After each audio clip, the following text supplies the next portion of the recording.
बताइए देखिए यहाँ पे लगभग 150 लोग बैठे हुए हैं। अगर सब कहें कि हम गीतहारी में बन जाएंगे तो वो शादी करवाना पड़ेगा। पीछे पीछे सबको गा लीजिएगा, ऐसा संभव नहीं होता है। देखिए सब जगह तो शिव चर्चा होता है, कहीं कहीं किसी का 10 गो, यहाँ पर 20 गो अभी तक भजन हो चुका है। सोच लीजिए यहाँ पर 20 भजन हो चुका है, लेकिन कहीं भी शिव चर्चा होता है 10-12 भजन से ज्यादा हो नहीं पाता, क्योंकि चर्चा सबसे ज्यादा होता है, भजन सबसे कम।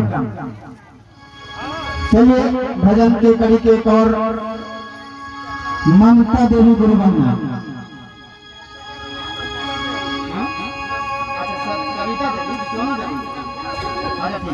ममता देवी आएंगे, ममता कौन है? ममता देवी रुकिए। अच्छा देखिए यहाँ पे पहले से जो नाम लिखाया हुआ है वहाँ पे उनको थोड़ा सा बोलने देंगे पहले। ममता देवी नहीं होंगे तो सहोदरी देवी आएंगे। और भोलेनाथ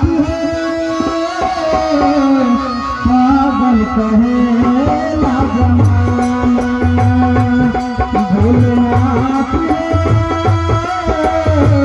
पागल कहे ना जमाना।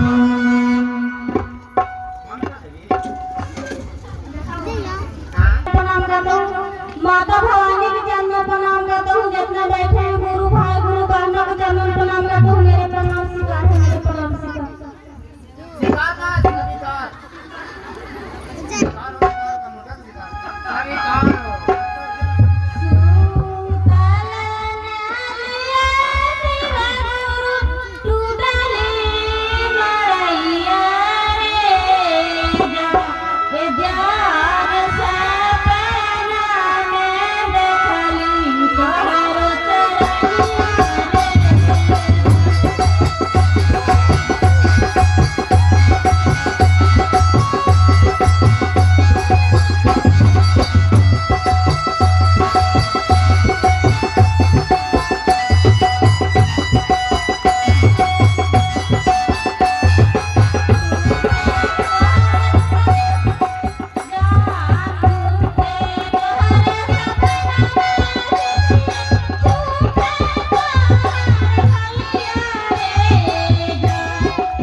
बच्चा के लिए कौन